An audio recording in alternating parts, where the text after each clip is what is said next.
Ayan, so magandang hapon po mga ka-viewers at welcome back ulit sa aking channel. So dito tayo sa pagre-repair ng ano na to, washing machine. Ayan.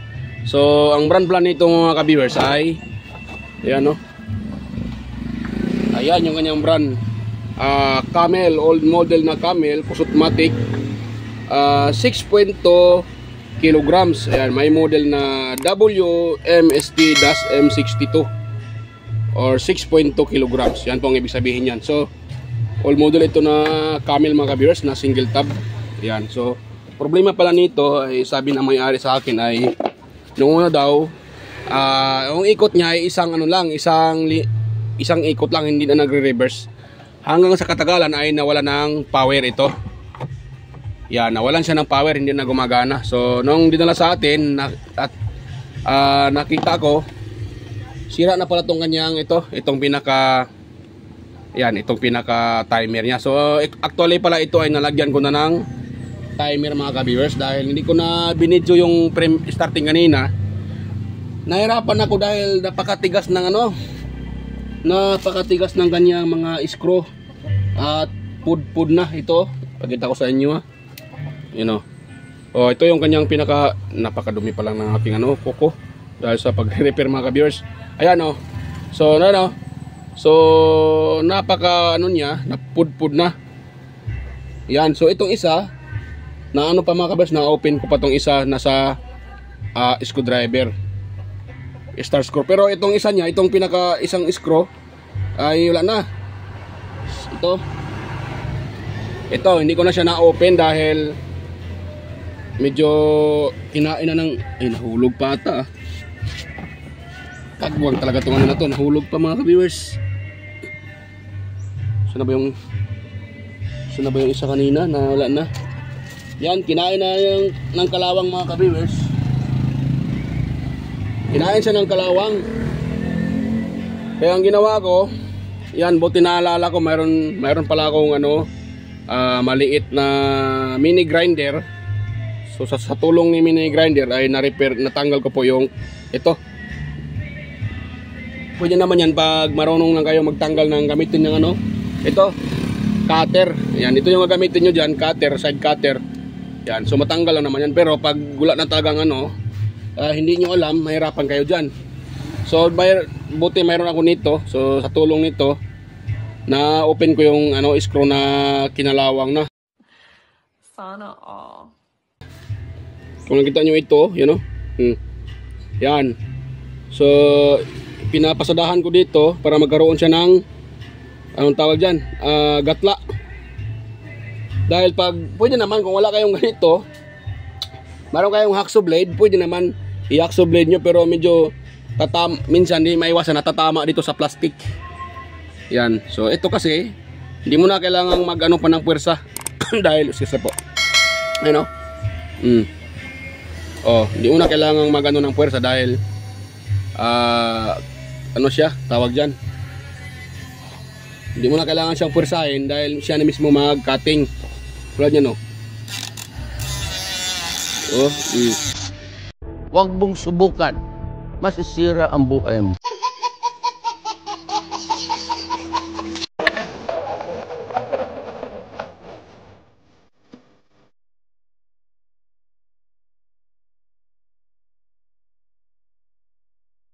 Maganda siya mga ka-viewers. So sa tulong nito, na-open natin yung na-open ko siya, itong pinaka itong nag-screw na wala ng ulo. Yan, malaking tulong itong ating mini grinder mga ka-viewers sa repair. So yan, na-open ko. So ngayon napalitan ko siya pinalitan ko sana ng timer.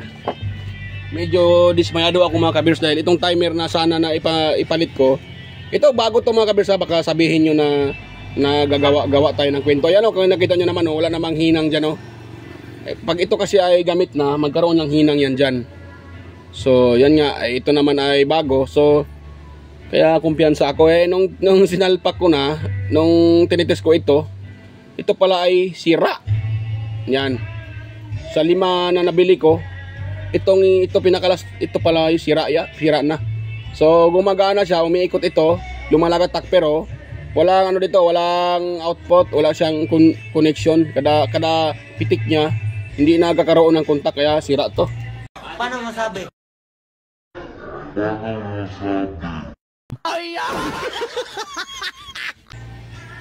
Yan. So ito naman sa original mga ka-beamers. Ito sira. Sira. Yan o. O kita nyo, nakapihit yan ha. Ayan, nakapihit yan. Tingnan nyo. O, di ba? O, yan o. Umiikot siya ng pabigla-bigla tapos humihinto kagad.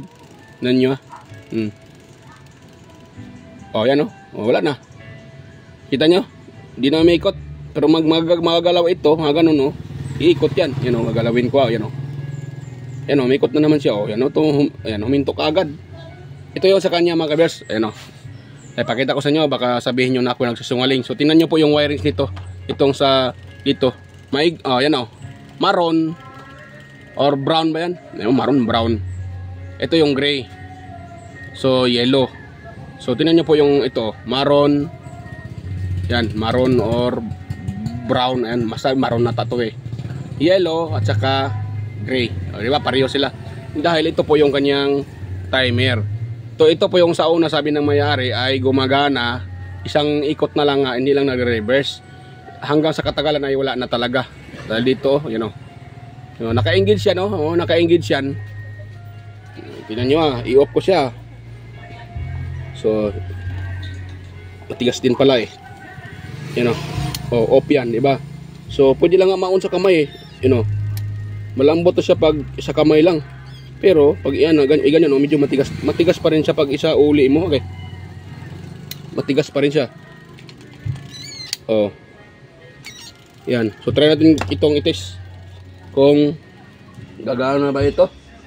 Dahil yun nga sabi ng may-ari, hanggang nawala ng power. Kung nakita nyo naman, pahinto-hinto yung ating, ayan, pumitik siya. Ayan pumitik, bumigkas. Diba dito yun? Pumitik bigla. Wala na. So yan po ang problema nitong na to. Yan wala na. Yun. Wala na yung gear niya. Yan pag magalaw mo siya, kuya siyang pumitik. Wala na siyang wala nang connection. So yan mga kabers. Yan, so sira na talaga to. Bumalik siya kaagad Yan bumalik kaagad mga kabers. May nakantahan pa pala sa kabila. Kaya dito na tayo dito masipa ni Lolo. Yan, so sa madaling salita, napalitan ko na yan mga ka-viewers. Yan. So ito palang ipinalit ko ay sikanhan lang dahil wala na akong timer na bago naubos na.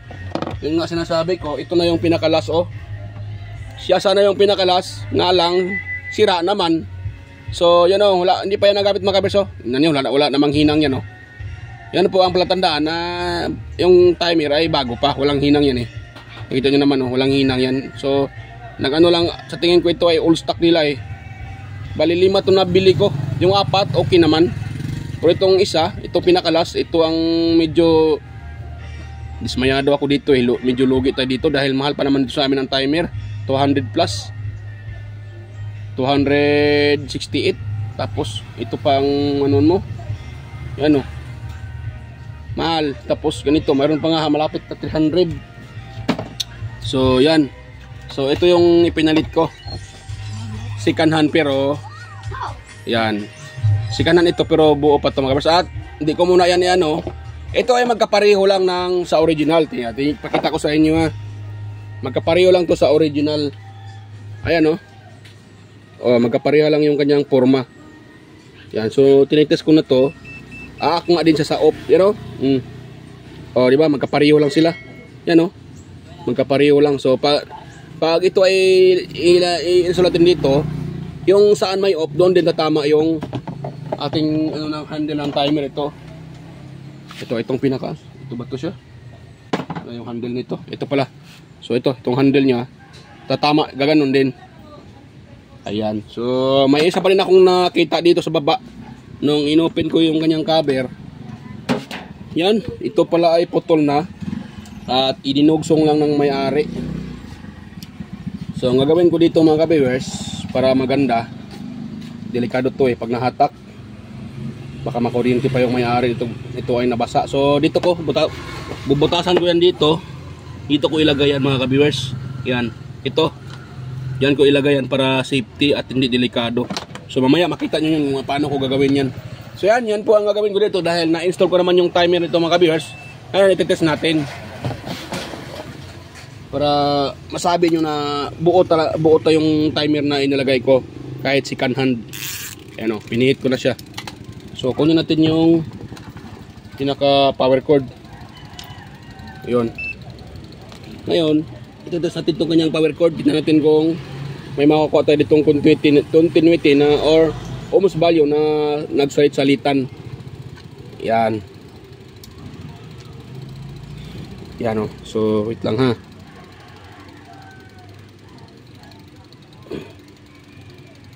Wait lang. Oh, bakit wala? Ano nangyari ito mga ka-viewers? Naka-on naman yung ating timer. Napihit naman yan. Bakit wala siya? Kung may problema din itong kanyang itong kanyang paglagay ng power cord, yan o. Pero nakita nyo naman na may problema din yung timer, di ba? Yan, pinapakita ko naman na yung timer ay hindi na gumagana at bumabalik bigla, pumipigtas. Yan.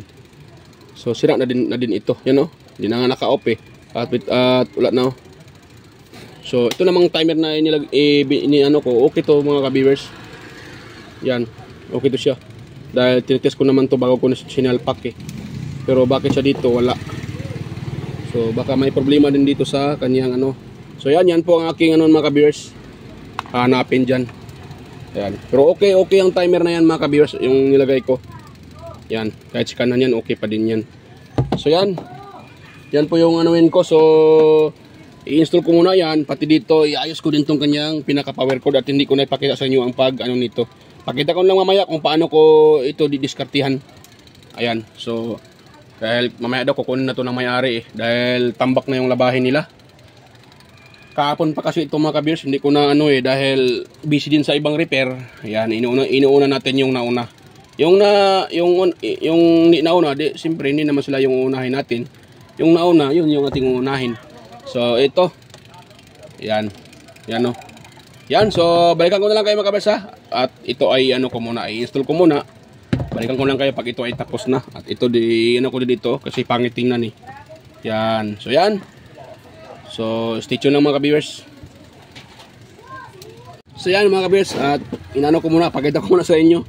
Kaya pala wala tayong nakuhang continuity pag dito natin ilagay dito tayo magtitest sa kanyang cord. Ito, dahil ito siya pumutok pala tong cord niya eh. Yun ang sinasabi ko ito. Yan pumutok siya mga ka-viewers Yung kita nyo ba? Ito. Yan yan pumutok siya, Yan Yan. So tingin ko ito ay umusok. Yan dahil sunog. Kaya pala wala akong nakukuha dito na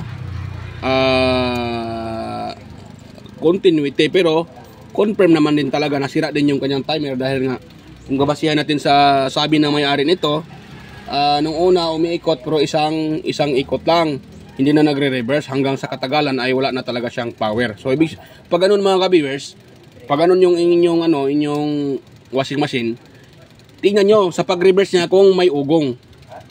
Kung may ugong mga ka-viewers at hindi magre-reverse, tingnan nyo kasi ang problema niyan, pag ganun ang problema ng washing nyo, umuugong sa pag-reverse, tapos pagbalik niya, umiikot yung sa forward, umiikot yung makina, pag reverse na wala nang ikot at marinig nyo na lang ay ugong. So pag ganun yung inyong washing, dalawa ang problema niyan mga ka-viewers.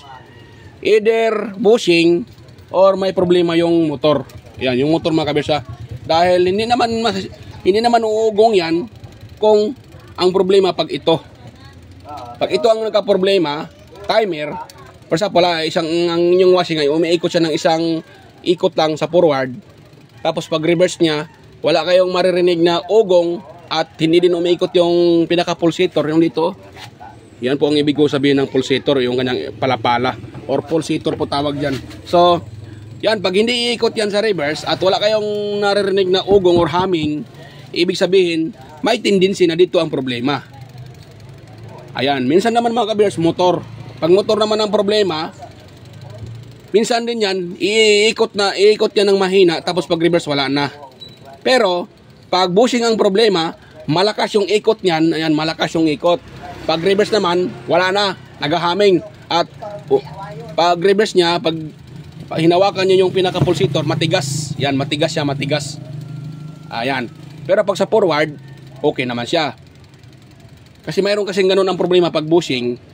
Pag wala, hindi nakasalpak sa outlet, napakalambot niya. Kahit ikotin nyo ng forward at saka pabalik, so malambot yan. Pero pag magkaroon na ng supply, minsan yan, yun sa reverse ay titigas siya. Minsan naman, forward at saka reverse, pag malala na yung problema ng bushing, maluwag na yung kanyang pinakabutas. So, lahat na yan, forward at saka reverse, wala nang contact yan. Walang contact, hindi na iikot yan, hahaming na lang. Titigas siya. Pag hinawakan niyo yung yung pinaka-pulsator, yung palapala, at ito ay nakasalpak, titigas pag nakasalpak. Pero pag hindi naman sinasalpak, malambot siya. Ayan, pre-wheel. So, sa madaling salita, ang problema niyan ay bushing, mga ka-viewers, yung pinaka-bushing ng ating motor. Yan. Kasi pag ang kapasitor yung problema, pag tinutulungan sa kamay, iikot.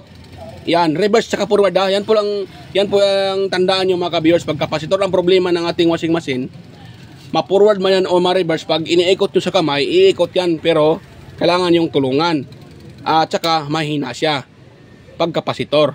Pero pag motor ang problema, minsan tulungan nyo yan sa forward, iikot yan. Pag sa reverse na, wala na kayong maririnig na ikot nyan. At minsan maririnig nyo na lang naghahaming.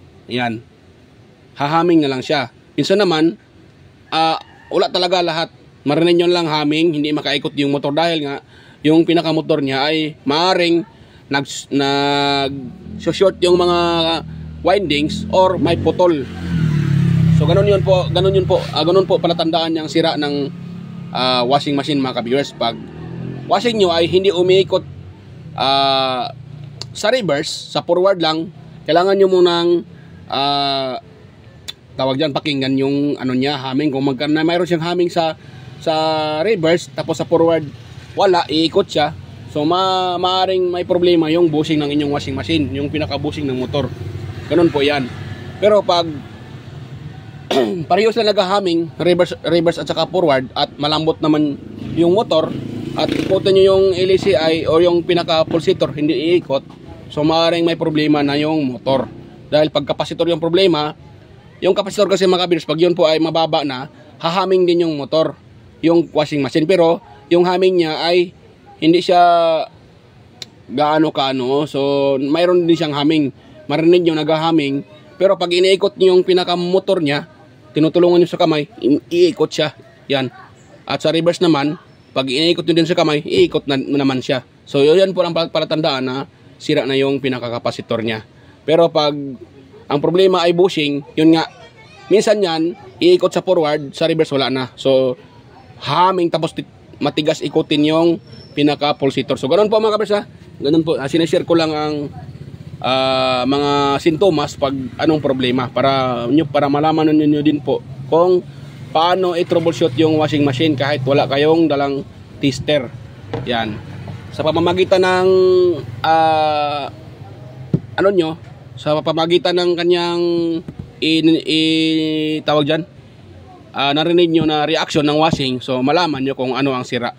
Yan, dahil sa mga master natin dyan, nga pala, kunting paalala lang, ang video na to ay para lang po sa mga baguhan, na sa mga master natin dyan, ay huwag nyo nang alalahanin ito, dahil itong isinishare ko ay para lang po sa mga first timer or nag-start pa lang mag-repair ng mga washing machine. Ayan. Dahil yung mga master natin dyan ay huwag niyo na ito intindihin, dahil alam ko ay basic na basic lang din ito sa inyo, mga ka-viewers. So yan, tuloy tayo dito. Yan, pasensya na at na-share ko lang sa inyo yung mga sintomas ng sira ng ating washing machine. Katulad dito, buo naman itong aking timer, pero kaya pala hindi umiikot dahil dito. Yan. So ang sintomas naman pag ganito, na nasunog yung pinaka power cord dito, wala na kayong maririnig na humming dyan. Alam niyo ba kung bakit? Wala namang pag ganito na putol na sunog na, wala nang kuryente na nakakapasok dito sa kanyang motor. So wala kayong maririnig na humming dahil nga putol yung isang linya or dalawang linya ba na putol nito dahil sumabog. So tingin ko ay dahil ito ay nahatak mga ka-viewers. Dahil nga ay hindi na inilagay sa may una nag-repair nito, yan ni-repair to halata naman talaga na ni-repair ito So yan, akin muna itong ilagay dyan sa lagayan at pakita ko na sa inyo kung ito ay tapos na. Yan. So ito, putulin ko to at idugtong ko sa lalim para hindi pangit tingnan. Pag sa labas kasi dugtong, pangit tingnan So yan, stay tuned uli mga ka-viewers at balikan ko na lang kayo. So ayan po mga ka-viewers, tapos ko nang ma-install itong kanyang pinaka power cord at yon yung hindi ko muna ito nilagyan ng screw dahil mamaya-maya mayroon akong i-share sa inyo about dyan sa pag-install natin ng timer. So ayan, dito muna tayo sa baba. Yan, kung nakita nyo yan ayan so okay na yan at nalagay ko na sa plastic. At the same time na-arrange ko na rin yung yung kanyang wirings. At itong mga kabers yan nakalagay ng yan ayan, may may glue stick yan. At ito pag hinahatak hindi mahahatak yan dahil iniikot ko muna ng binubuhol ko siya bago ko nilagyan ng glue stick para pag iganong-ganon natin hindi kagalaw-galaw ito. At yan di ba maganda yung pagkalagay at hindi siya pangit tingnan. Yon, so maganda din ito dahil nakataas itong kanyang power cord. Sa baba kasi ito nakalagay diyan kasi nakalagay sa baba yan. Nga lang siguro ito ay naputol at idinugtong ng itong unang nag-repair nito. So andyan nakalagay sa baba. Ito yan, pakita ko ito dito yan nakalagay. At tingin ko naputol yan at idinugtong ng unang gumawa nito, kaso hindi maganda yung kanyang pagkadugtong ito. Ewan ko kung technician ba yung gumagawa nito. Hindi ko naman sinisiraan yung kapwa ko technician, pero sana naman po kung tayo naman magawa ay wag naman ganito. Pangit tingnan. Hindi maganda yung pagkalagay ng i-open natin na para makita nyo. Siguro baka baguhan pa lang, hindi naman natin masisisi. Pero dapat hindi siguro hinatak yung hindi maganda yung pagkalagay ng electrical tape. Yan. Tapos itong pumutok dito, tingin ko dahil yan sa kinagat siguro ito ng daga kasi mayroon pang mayroon pang kagat ng daga. So kinagat ito ng daga kaya nag-short yan at naputol, pumutok. So ito dahil sa taas na siya kunti mga kabers yan, hindi na basta-basta yan ng daga dahil sa taas natin kunti nilagay yung pinaka power cord niya. So yan, maganda na yan yung pagkalagay dyan sa ilalim. So dito naman tayo sa taas mga ka-viewers. Yan. So kita nyo naman, pinutol ko yung power cord at dinugtong ko uli. So yun na yan siya. Yan yan diba? Maganda yung pagkalagay dyan. Ngayon dito tayo sa timer. Ayan So hindi ko muna inilagyan ng screw dahil meron akong i-share sa mga kapwa ko technician na yung mga nagbaba ng bago pa lang nagre-repair ng ganitong washing machine. Ayan. So ganito mga ka-viewers sa mga kapwa ko technician diyan, sa mga baguhan pa lang yung sa mga master 10, wag niyo nang ito master. Mga master, wag niyo na itong pakinggan yung sinasabihin ko dahil para lang po ito sa mga nagsisimula pa lang na hindi pa alam. Kung tayo ay maglagay ng timer, lalo na pag yung timer ay wire type, doon dito mayroon kasi nabibili na ganito na wire lang at pinuputo lang nila siguro mga isang dangkal lang ata yung haba ng wire. So yun yung po yung excess dito. Mayroon namang iba na lagpas pa sa isang dangkal, mga 2 dangkal. Iyawan, yan yung wire mahaba, pero hindi porket mahaba na yon is okay yon. Para sa akin kasi ang paglagay ng timer katulad nito, dapat i-safety natin yung saan yung dinugtungan. Kung nakita nyo yan iba ito yan kung nakita nyo yan yung dinugtungan ko, nalagyan ko ng electrical tape so hindi naman siguro mapangit yung paglalagay ng electrical tape, maganda naman yung paglagay ko ng electrical tape. So yan ang purpose ko dito mga kabers, kaya hindi ko muna ito sinisira. Pag tayo ay maglagay ng panibagong timer, mabago man yan o masikanan, basta once tayo nag-install ng timer, iwasan natin na itong pinakadugtungan na yan, yung may electrical tape ay lalaylay yan dito, tatama dito, di ba? Iwasan natin na yan ay nakalaylay lang at tatama dito. Dahil itong dito banda mga ka-viewers, may minsan dito ay nagpupundo yung tubig dito. Ayan. Pag once ito ay nabasa, itong pinaka-timer niya or dito, ito kasi input ito ng lagayan ng hose. So minsan paglagay natin, minsan ay hindi may iwasan na tatalsik dito yung tubig or dito man sa kanyang timer, papasok dito yung tubig at tutulo dito sa baba. So pag once tutulo dito sa baba mga ka-bears, dito yan nakaano ng tubig, naka-stack dito yan. So hindi lahat ng tubig ay dumiretso agad-agad sa ilalim dahil may butas to dito yung sa tulad dito, meron nga siyang butas pero yung butas niya ay meron pang nakaharang. So hindi lahat tubig dito na ay lalabas agad mga ka-viewers. Yan. So teknik ko sa inyo, sa mga bagong nagre-repair, pwede nyo itong butasan dito. Konti lang yung butas, huwag nyo naman damihan. Pero kung gusto nyo hindi nyo nabutasan, ang pinaka-main ko kasi dito, ang pinaka-purpose ko kasi dito mga ka-viewers, dapat nakataas ito. Yan nakikita nyo yung ginagawa ko na yan. Didikit ko siya ng glow stick pati dito para hindi bababa itong dinugtungan ng ating electrical tape. Dahil kahit gaano man yan kahit maganda man yung pagkalagay natin ng electrical tape, pag yan po ay nabasa, hindi 100% ay hindi papasok yung tubig dyan mga ka-viewers. Mayroon talagang ilang porsyento papasok dyan. At pag napasukan ng tubig yan, dahil nakababad sa tubig, maaring magaground yung gumagamit nito o yung may-ari. Kaya kunting tips ko lang sa inyo mga ka-viewers, sa mga baguhan pa lang dyan or nagbabalak pa lang na mag-DIY at mag-repair sa bahay, or nag-start ba kayong nagre-repair na ng washing machine. So kunting tip ko lang, dapat ito dito sa dugtungan, kung yung timer na ginamit nyo ay wire type, so dapat ito nakataas ito, hindi ito bababa dito sa baba. Dahil pag ito ay nakalaylay at bababa yan dito sa pinakasahig na ito, dahil ito ay may tubig na may napupundo dito na tubig, so mag-ground talaga kayo. Baka magtaka kayo pag hawak nyo doon sa washing ay nakukuryente kayo o nag-ground dahil dito. Dahil yan, kasalasan kasi sa repair ko na nang-ground yung washing, either dito sa itong dugtungan bumababa dito, or yung doon sa baba na wirings may problema, may kagat ng daga at nabasa. So yun, nang-ground talaga yan.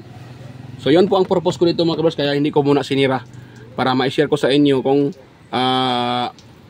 anong tawag dyan. Yan, so yan ang purpose ko dyan mga kabers, na ipakita ko para malaman nyo na rin. So yan, so tetesting natin to mga kabers. Mamaya ko na lang to lagyan ng dalawang screw. Hanap muna ako ng screw dahil iba ang screw nito, malalaki ang screw nito. So yan, tingnan nyo po yung pagkalagay ko dito. Ito yung off nya, di ba? So maaaring tatama pa rin yan. Ayan di ba? Mga kabers, so andan pa rin yung off nya. Tumatama pa rin dito sa off. Yan, di ba? So pag i-on natin yan dito. Di ba? Yan, lumalagitik na. So yan, atin yang ipa-plug mga ka-viewers sa aking extension dito. Yan yung aking extension. Yan, so ipa-plug natin dito. Yan, pag naka-plug yan, ikot na yan kaagad mga ka-viewers. Ayun, ikot na nga. Yan di ba? So yun, ikot na. Ganun lang mga ka-viewers, simpleng pag-repair. So gumana na yung ni madam, yung kanyang washing machine. Yan, gumana na. Ayan ikot na. So hindi ko lang ito lagyan ng tubig dahil ang problema lang naman kasi nito, timer. Sabi ng may-ari, wala naman daw itong leaking, hindi naman nagli-leak. Yan. At sa tingin ko, ito ay pinalitan lang ng hose dahil yung hose na ginagamit ay mahaba. Yan, so ito hindi na to sa kanya.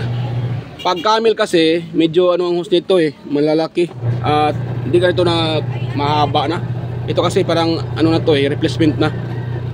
Ayun, so yan, silipin natin sa baba mga ka-viewers. Ayan Ayan. So, okay na. Okay na yung kanyang ano. Malakas pa naman yung ihatak ng ng belt. So ibig sabihin, buo din yung kanyang kapasitor, walang problema yan. Ang problema lang talaga nito, timer at saka itong kanyang power cord. Yan. Ay pumutok yung pinaka power cord at sira din yung kanyang pinaka timer. Ito, yung timer niya. So ito yung ating napalitan. Yan Ayan, nakapihit yan, pero kung tingnan nyo, wala na hindi na umiikot yung mga gear. Ipapupok natin. Ayan, wala na talaga Sira na talaga yung timer na. So ayan mga ka-viewers. So hanggang dito lang po at bago pa ako magpaalam sa video na to. So ayan, sa mga bago pa lang dyan sa aking YouTube channel, sana po huwag niyong kalimutang mag-subscribe mga ka-viewers. At sa mga hindi pa nakapag-subscribe, baka naman po, pa-subscribe naman dyan mga ka-viewers. Dahil yung pag-subscribe nyo ay malaking tulong yan sa aking channel or sa aming mga content creator. Dahil nakakatulong yan mga ka-viewers ang inyong pag-subscribe. Libre naman yung pag-subscribe Wala namang bayad yung pag-subscribe. Ayan. So sana po huwag niyong kalimutang mag-subscribe. At higit sa lahat, huwag niyo na rin kalimutang i-share sa iba mga ka-viewers. Dahil sa inyong pag-share sa iba, so nakakatulong tayo sa mga gustong mag-repair at mag-DIY. Ayan mga ka-viewers, dahil hindi naman tayo sakim sa kaalaman. Kahit konti lang naman yung aking nalalaman, itinuturo ko rin sa inyo para magkaroon kayo ng ideya. At kahit kayo man lang ay pwede kayo mismo mag-repair at hindi nyo na kailangang pumupunta pa sa mga technician katulad ko. Kahit kayo lang mga ka-viewers, pwede nyo na mag-repair sa bahay. Pwede na kayong mag-repair sa bahay kahit hindi na pupunta sa mga technician. Ayan. So malaking tipid din. Ayan. So ang kunting hiling ko lang naman ay sa pag-subscribe nyo at pag-share sa iba, ay malaking tulong na rin yan sa aking channel mga ka-viewers. Ayan. At kung pwede naman din ay sana wag nyong kalimutang i-like yung ating video para mas ganahan pa tayo mag-upload ng mga ganitong content at about sa pagre-repair. So ayan mga ka-viewers, hanggang dito lang po yung aking video at kita-kita tayo ulit sa aking next na mga upload. At yan, God bless us all mga ka-viewers at sana nasa magandang kalagayan kayo mga ka-viewers. Ayan. So hanggang dito lang po mga ka-viewers at ito na okay na. Yan. So kukunin na lang to ng may-ari. So hindi ko na ito itis sa damit dahil wala naman akong damit dito na kailangang labhan. So ang may-ari na lang ang mag-test dahil ang pinilitan ko lang naman ay timer. So magbigay ako ng warranty ng may-ari nito sa may-ari. So yung timer lang. Yung motor hindi kasali dahil hindi ko naman ni-repair yung motor Yung timer lang naman. So itong timer lang ang bigyan ko ng warranty mga ka-viewers. So yan, hanggang dito lang po at yan, salamat po sa mga manonood pa lang at salamat sa mga nakasuporta dyan. Ayan, maraming salamat sa inyo at mega loud shoutout sa inyong lahat mga ka-viewers, sa mga silent viewers, organic viewers, sa mga subscribers. Ayan, sa mga lahat ng nakaantabay at nanonood sa aking mga upload. Ayan, bye-bye po mga ka-viewers at kita-kita tayo ulit sa aking next na mga upload. Ay, bye-bye!